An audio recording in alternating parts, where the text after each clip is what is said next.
Like, ang ginagawa.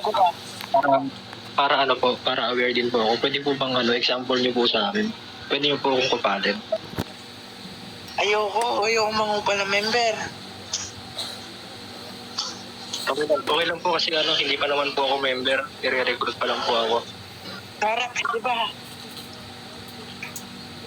Like, parang kupal ka ba? Sinabihan kang ganon. Tapos gagantihan to. Kapag natawag po kitang kupal ngayon, magagalit ka po.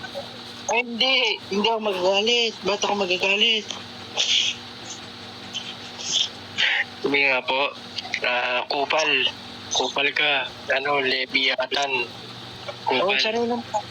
Sanay naman akong tawagin ganyan. Oo.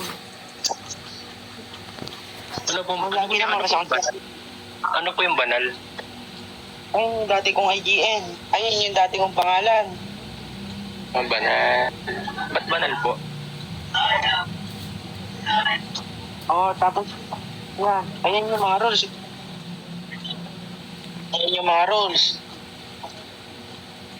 Nabasa ko na. Sige po, hindi na lang po ako sasali. Ay, napaka-solid mo. Thank you. Ayan, decision mo naman yan. Hindi naman kita pwede piliin. Ang dami po kasing rules baka mamasakal ako. Baka matakal ka. Sige lang. Sige lang.